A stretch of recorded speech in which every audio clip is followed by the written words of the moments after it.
All right, welcome into Keon Sports. We are live here on the outside studios, out here on the deck. A beautiful Wednesday night. A lot of our followers have been following the story that developed out of Stanton, Kentucky, a few nights ago, involving a bit of a melee between two Little League managers during a championship game.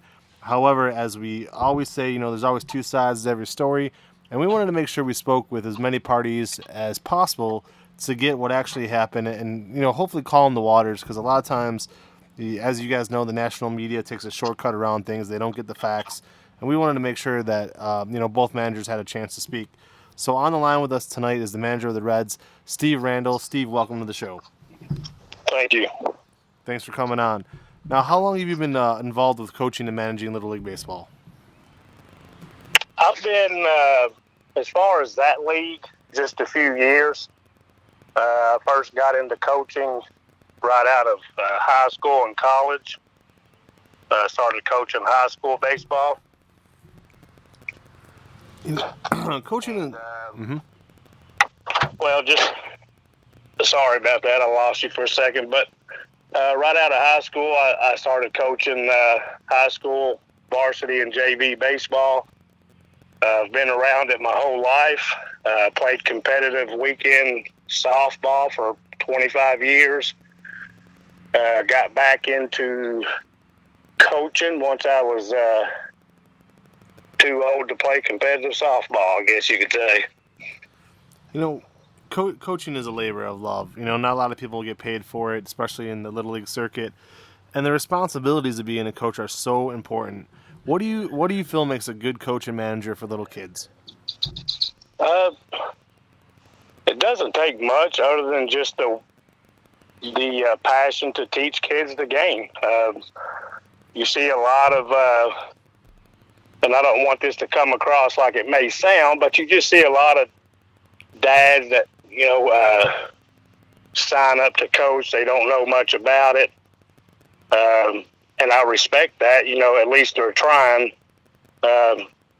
But a lot, there's not a lot of instruction there other than just getting the kids on the field and telling them where to throw it. And so I saw that happening over the years, and I thought that it was,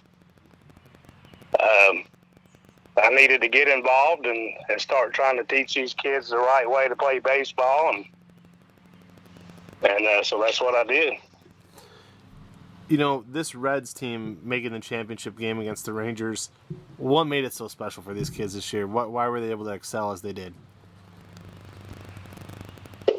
It made it special because, one, I'm not the head coach. I'm one of the coaches. We had two head coaches because I also coach a coach pitch team and a travel team, so I didn't really have time to invest in focus my every attention to this particular Reds team. I did try to help with practice and games, but what made it special was that we let everybody draft first. And we took a few kids. I had a daughter on the team. The other coach, Colton, had a daughter on the team. Other than that, we didn't try to draft a team that we wanted to dominate with. We picked a team, we went with it, and those kids grew. We started practicing. We probably practiced 6, 7, maybe 10 times before the season even started. And those kids grew fast. They learned quick. And by the time we started the season, they were just, they went from not knowing what side of the plate to stand on when they hit to getting up there and hitting live pitching. And that's what makes it fun when you're trying to teach them those things, and then you start seeing them do those things. You get to the championship game against the Rangers. It's a big one, and tight game there in the 5th inning. The video's gone viral, a couple different videos of what actually happened.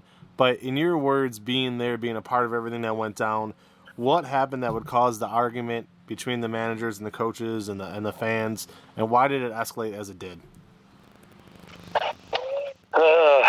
it's a hard one to answer. From my perspective, the bases were loaded. Ball's hit to the pitcher. He goes and slides into home on his knees with the ball. He's probably setting on the plate. Maybe, I mean, it happened so quick. Maybe a second and a half before the other kid slides into home. At that point, the umpire ruled that he had it long enough to make that a force out. The ball did come out after the dust settled. And like I say, I couldn't really see it myself. I'm going by what people were saying that were standing right behind home plate. But at that point, the umpire had made the call. The assistant coach for the Rangers, who was behind the plate, he starts screaming that he dropped the ball. And he keeps saying it and saying it and saying it. And then Jimmy, the coach of the Rangers, he starts screaming that he dropped the ball. And this went on for probably 3 to 4 seconds. They just keep repeating that. So I just walked out on the field, and here's where I went wrong. It's the umpire's decision. I should have stayed out of it. I realized that. I got caught up in the moment, and that's a mistake that was made by me, and I take ownership of that. But it seemed like it was getting chaotic, so I just went down to where the play was made. I told the assistant coach that let's let the umpire make the call. It's his call to make. We can't change a call because you said so. I did not address any parents in the stands. Didn't even look their way. If I did, it was certainly wasn't my intent to do that. I was looking at the assistant coach.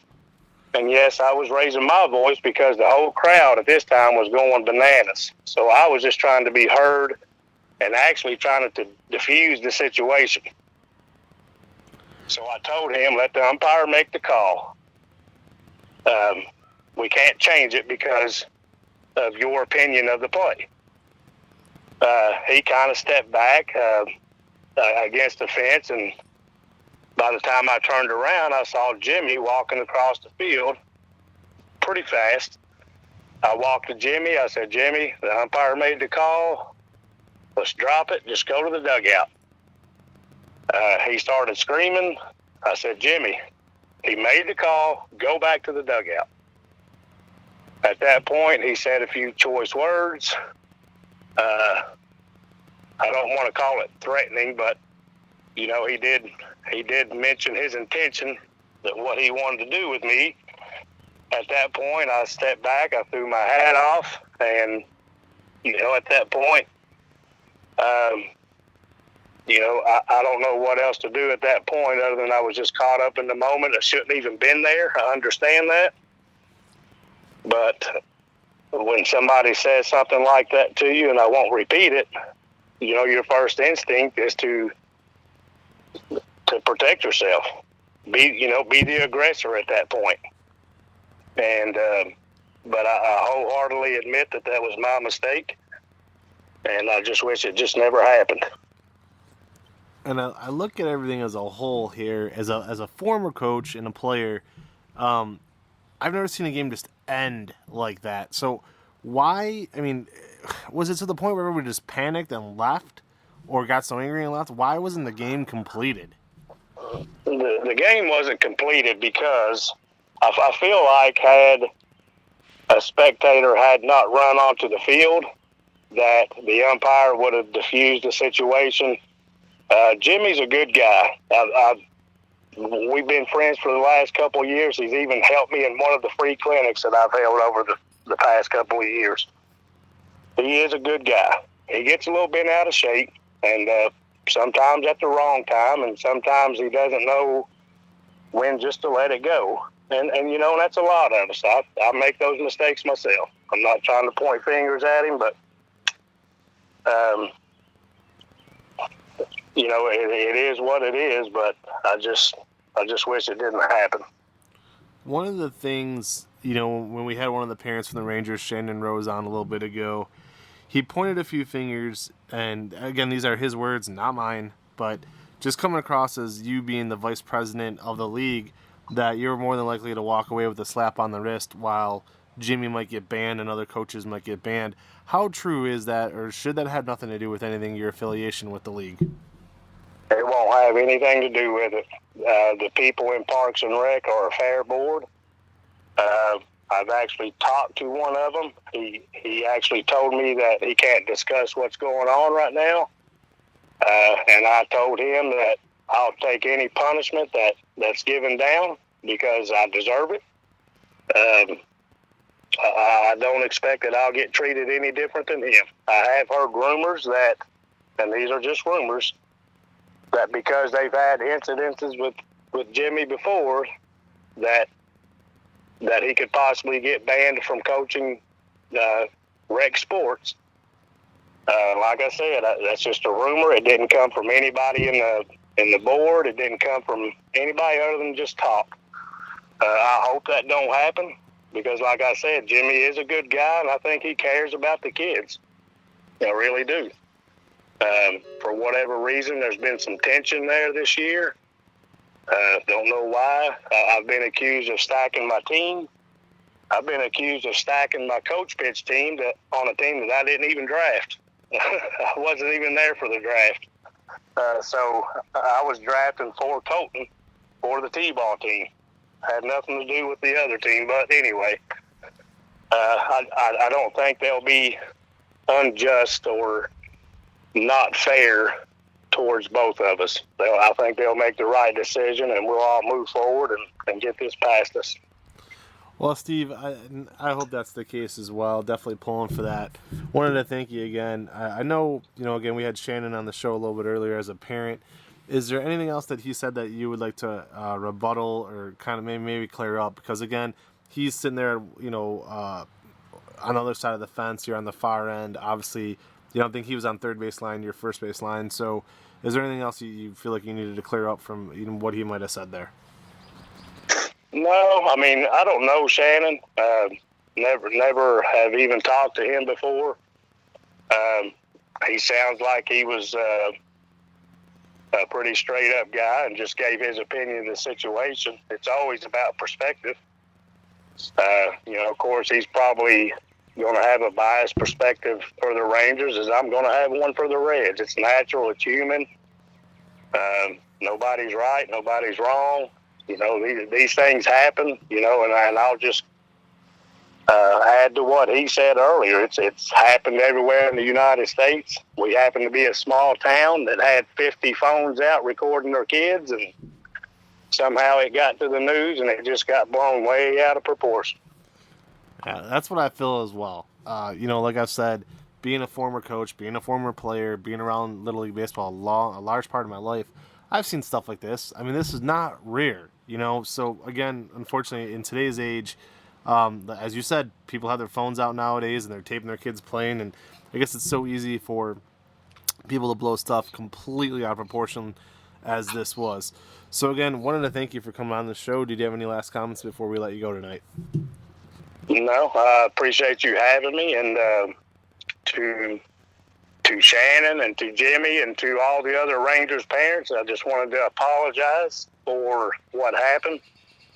I take full responsibility for my actions, and I just hope we can all move past it. I'm getting ready to hold another free clinic, and I hope that I see some of their kids there. That sounds great. We want to thank you again and wish you the best of luck moving forward. All right, thank you. All right, thank you. So that was the manager, or assistant manager, I believe, there of the Reds. And, to me, after speaking with him and speaking with Shannon a little bit earlier, to me it seems like, again, this was something blown way out of proportion. We do hope cooler heads eventually prevail.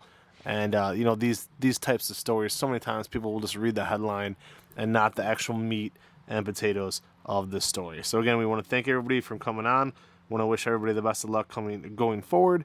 And if you would like to speak with me, email me, coachvin14@yahoo.com. Everybody have a great summer.